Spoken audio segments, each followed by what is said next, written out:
للہ رب العالمین والصلاة والسلام علی سید الانبیاء والمرسلین اما بعد فاعوذ باللہ من الشیطان الرجیم بسم اللہ الرحمن الرحیم۔ آگے ابو حنیفہ عن علقمۃ عن رجل عن سعد بن عبادۃ قال قال رسول اللہ صلی اللہ علیہ وسلم اذا وضع المؤمن فی قبرہ اتاه الملک فاجلسہ۔ حضرت سعد بن عبادہ کہتے ہیں کہ رسول اللہ علیہ وسلم نے فرمایا کہ جب وقت مومن اپنی قبر میں رکھ جاتا ہے، جس وقت مومن اپنی قبر میں رکھا جاتا ہے تو اس کے پاس فرشتے آتے ہیں، وہ اس کو بٹھاتے ہیں، پھر اس سے کہتے ہیں مر ربک، تیرا رب کون ہے؟ وہ کہتا ہے اللہ۔ فرشتے پوچھتے ہیں تیرا نبی کون ہے؟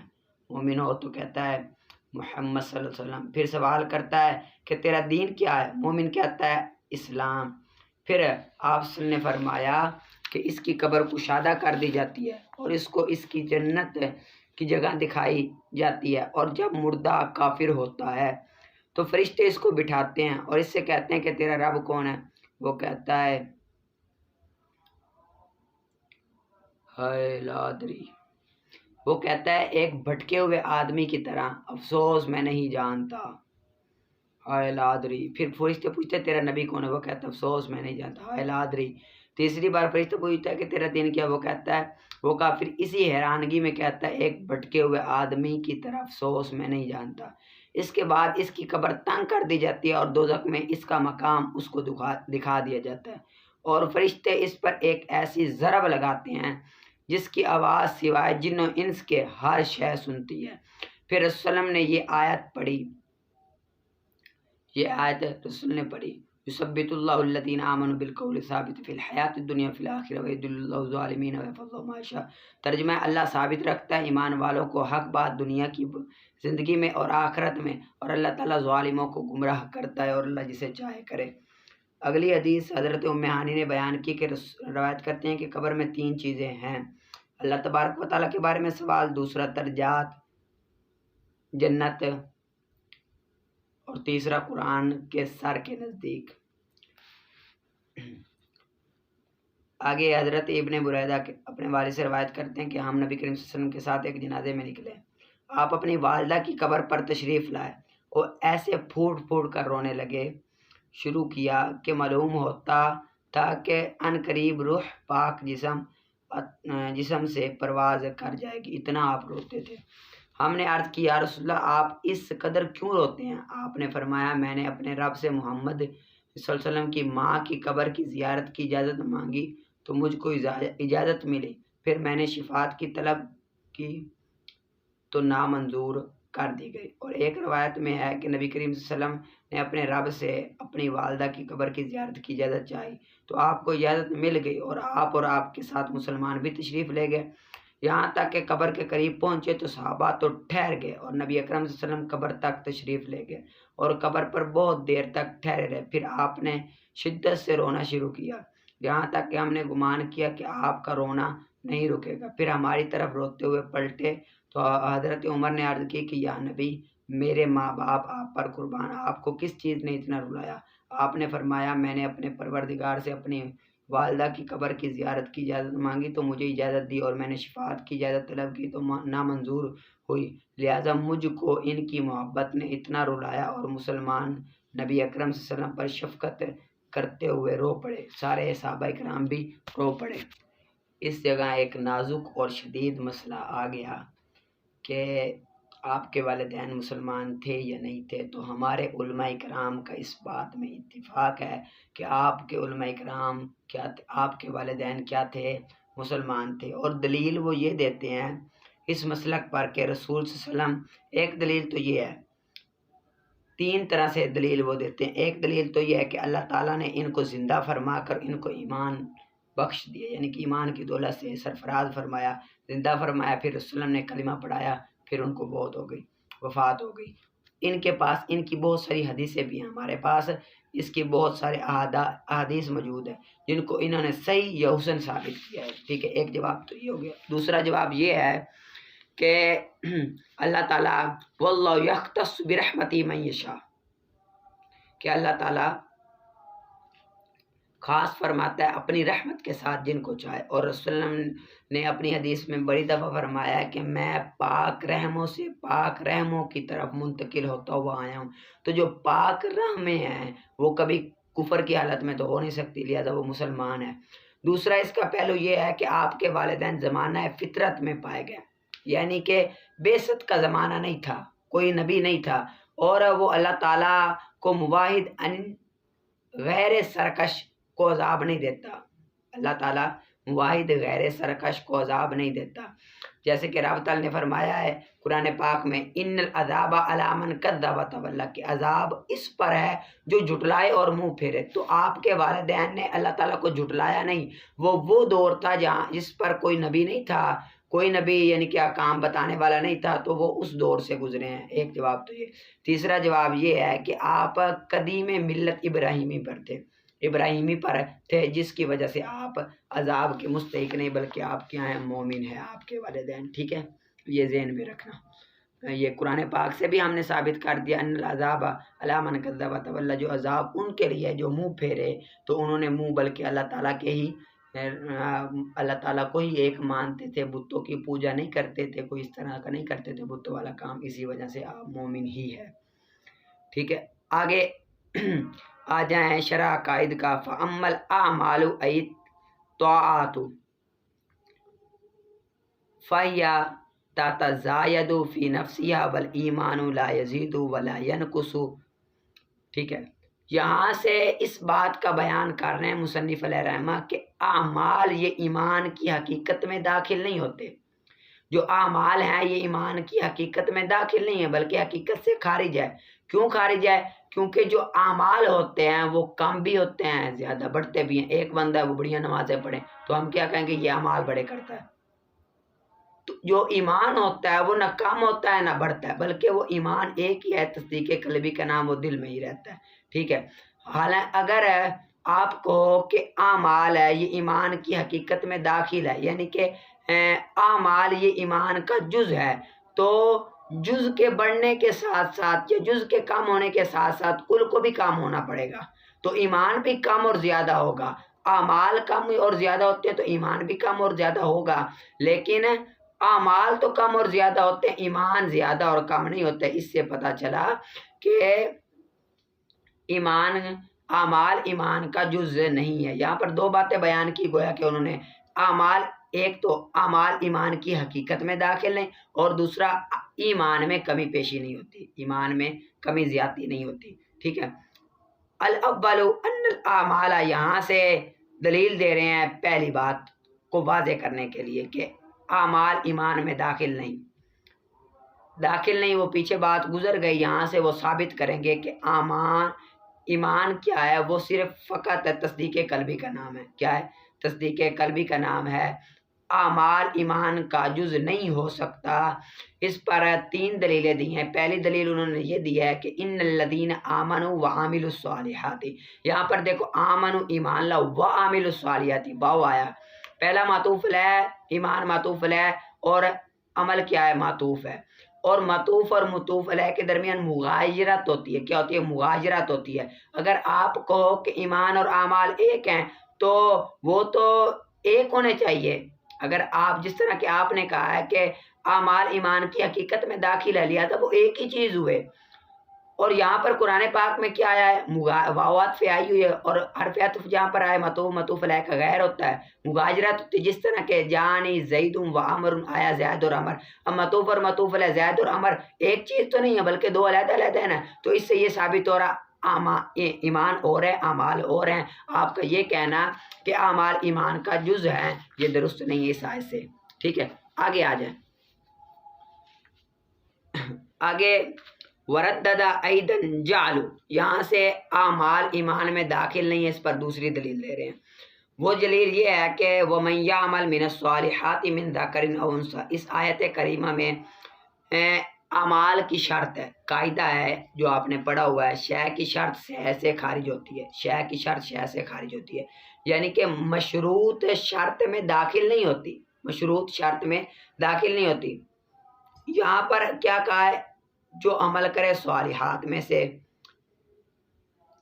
تو وہ مومن ہے، تو وہ مومن ہے۔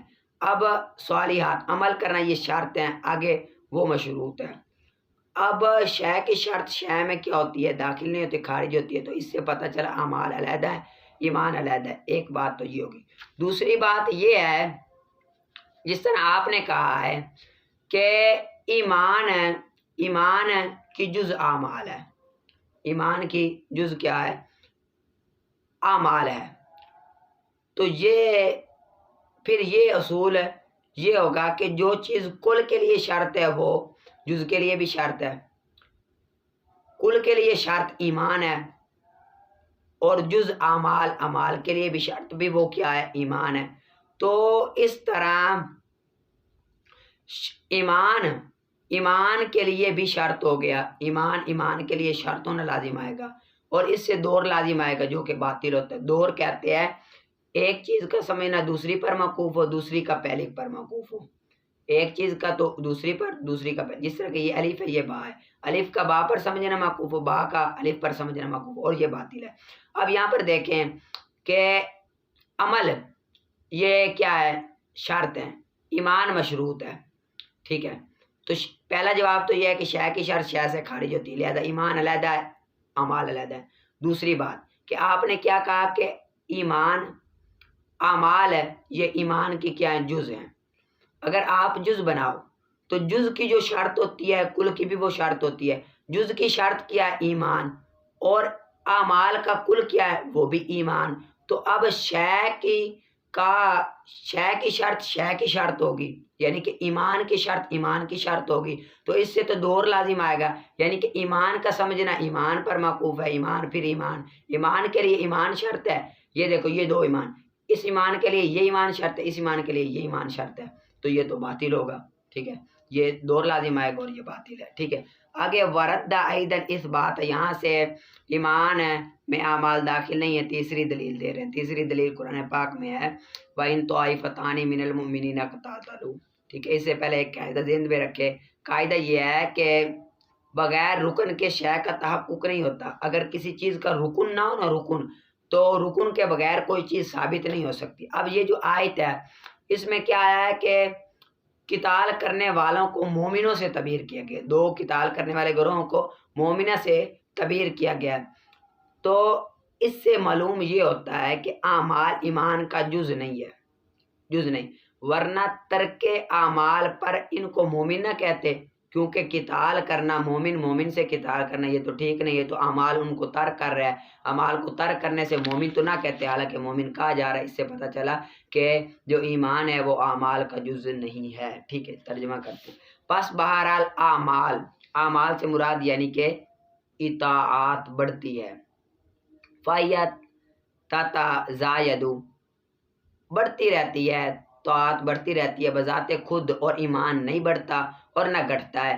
تو یہاں دو مقام ہے۔ پہلا مقام یہ ہے کہ اعمال ایمان میں داخل نہیں، اس کی تقریر کی وجہ سے جو گزر چکا کہ ایمان کی حقیقت وہ تصدیق ہے، اور اس لیے کہ وارد ہے کتاب اللہ سنت رسول میں اعمال کا عطف ایمان پر، جس طرح کہ فرمان باری تعالیٰ ان الذین آمنوا وعملوا الصالحات، واو آ گئی مغایرت کا تقاضا کراتی ہے، ان الذین آمنوا وعملوا الصالحات میں ہے، اس بات کے یقین ہونے کے باوجود کہ عطف مغایرت کا تقاضا کرتی ہے، ٹھیک ہے، مغایرت کا تقاضا کرتی ہے، اور معطوف علیہ میں معطوف کے داخل نہ ہونے کا، معطوف علیہ معطوف میں داخل نہیں ہوتا، جس طرح کہ زید امر میں داخل نہیں ہوتا، زید اور ہے امر اور ہے، اس طرح اعمال ایمان میں بھی داخل نہیں ہے۔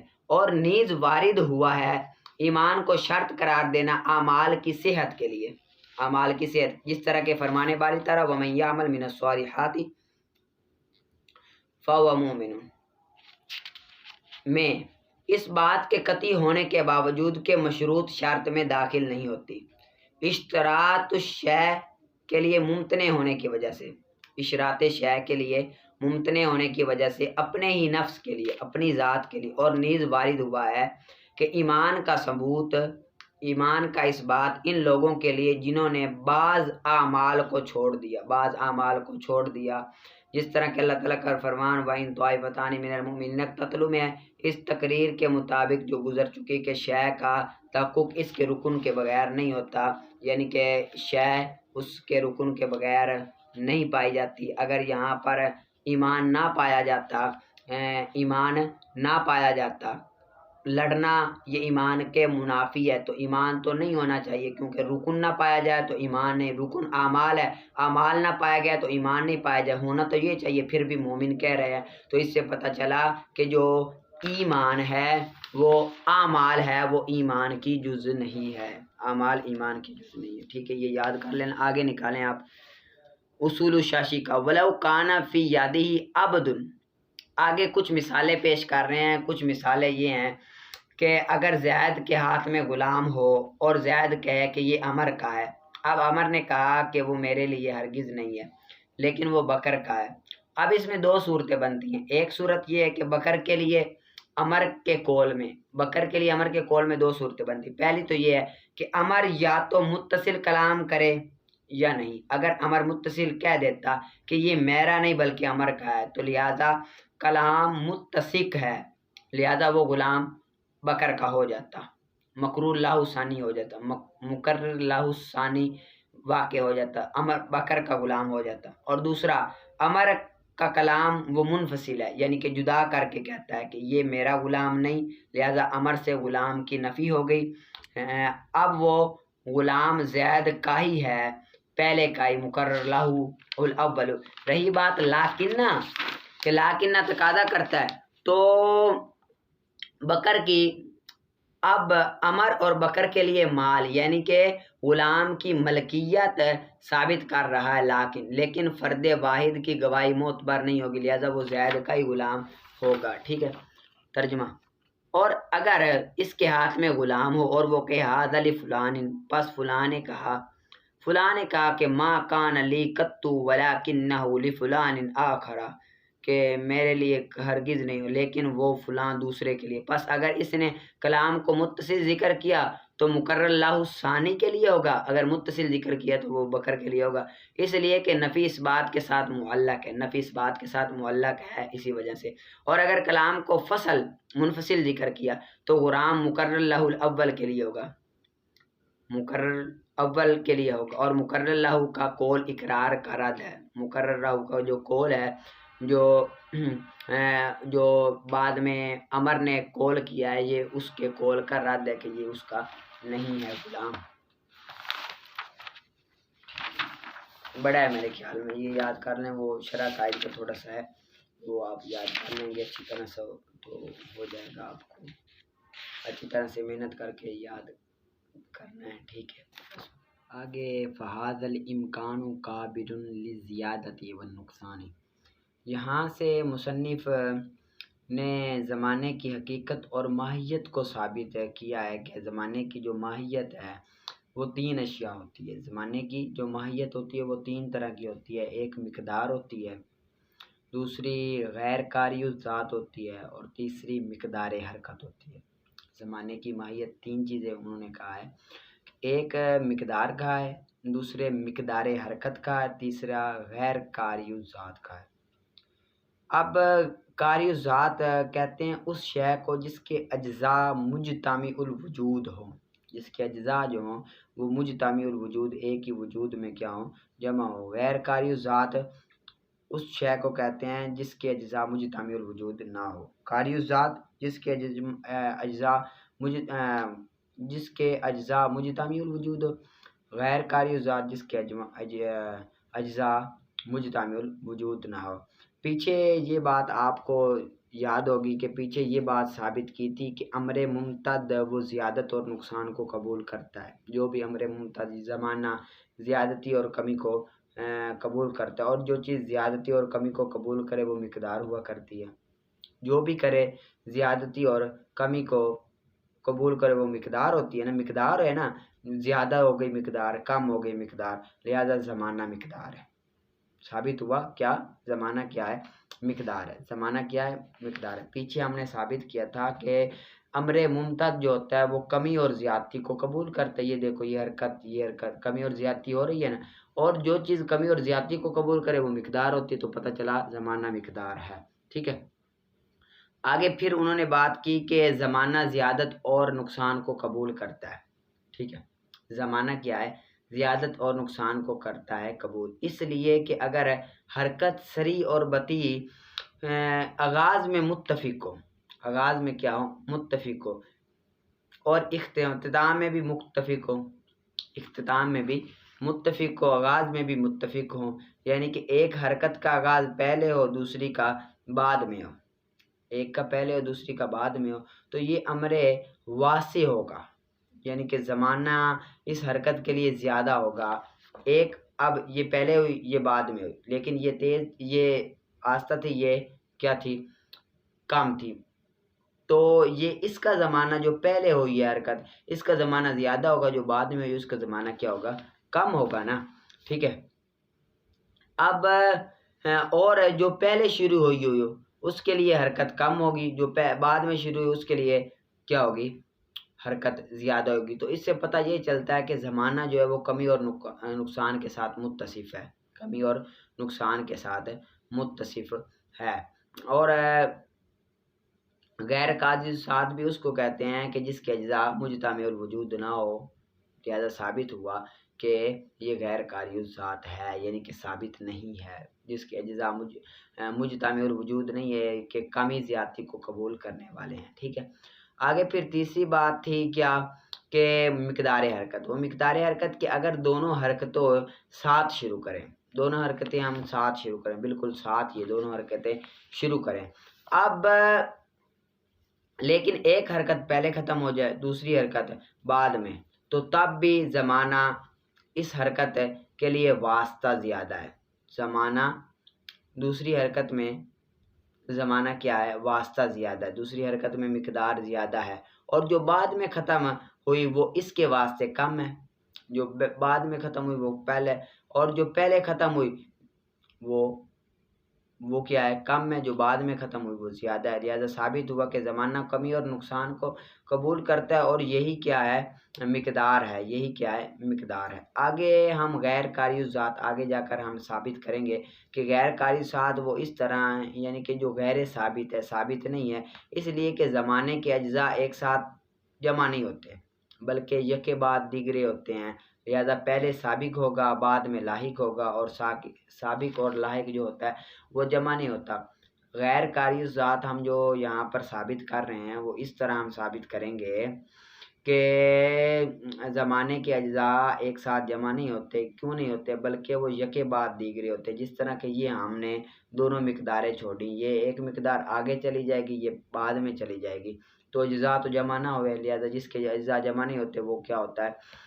غیر قاری الذات ہوتا ہے، ثابت نہیں ہوتا، اور یہی ہے زمانہ، یہی کیا ہے؟ زمانہ۔ آگے پھر اس کے بعد مقدار حرکت بیان کریں گے کہ زمانے حرکت کی مقدار ہے، زمانہ جو ہے وہ کیا ہے؟ حرکت کی مقدار ہے، اس لیے کہ وہ مقدار تو ہے ہی صحیح، جو کم ہے وہ تو ہے ہی صحیح، جس طرح کے پیچھے ہم نے ثابت کیا کہ کم زیادہ ہوگی۔ اب یہ بات ہے کہ یا تو وہ امر قاری الذات کے لیے مقدار بنے گی یا امر غیر قاری الذات کے لیے مقدار ہوگا، یا تو امر قاری الذات کے لیے مقدار ہوگا یا امر غیر قاری الذات کے لیے مقدار ہوگا۔ پہلا تو بات ہی رہے کہ امر قاری الذات کے لیے مقدار ہو، اس لیے کہ زمانہ جو غیر قاری الذات ہو وہ چیز غیر قاری الذات اور امر قاری الذات کے لیے مقدار نہیں بن سکتی۔ ہم نے پیچھے ثابت کیا ہے کہ جو زمانہ ہوتا ہے وہ ثابت نہیں ہوتا، غیر قاری الذات ہوتا ہے، اور جو غیر قاری الذات ہو وہ قاری الذات کے لیے کیا؟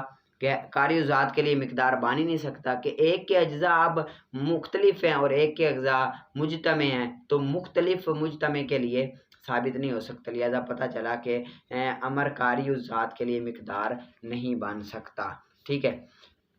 آگے اس لیے کہ شے کی مقدار اس کے لیے لازم ہوتی ہے، شے کی مقدار کیا ہوتی ہے؟ اس کو لازم ہوتی ہے، جیسے مقدار جسم کے لیے لازم ہے، جو جسم کی مقدار ہے جسم کو کیا ہوتی ہے؟ لازم ہے، اور جسم ملزوم ہے، اور ملزوم اپنے لازم کے بغیر پایا ہی نہیں جاتا، ملزوم جسم اپنے لازم حرکت کے بغیر پایا ہی نہیں جاتا۔ اب اگر زمانہ امر کاری ذات کے لیے مقدار ہو تو امر کاری ذات وجود ہوگا، امر کاری ذات کا کیا ہوگا؟ وجود ہوگا، اور مقدار ثابت نہیں ہوگا، کیونکہ وہ غیر ثابت ہے۔ وہ کیا ہے؟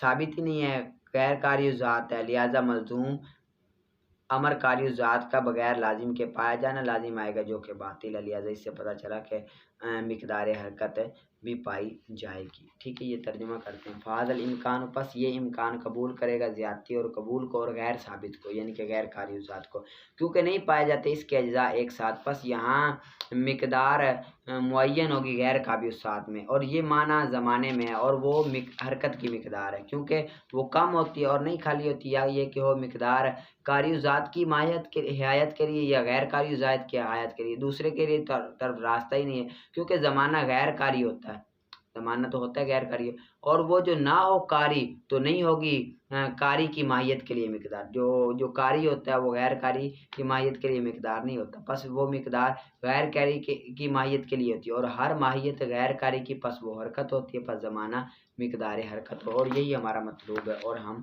یہ بھی کہتے ہیں۔ آگے آپ نے نا اس کو اچھی طرح سے تکرار کر کے یاد کرنا ہے اور اچھی طرح سے نکال کر آنا ہے۔ ٹھیک ہے، پڑھو۔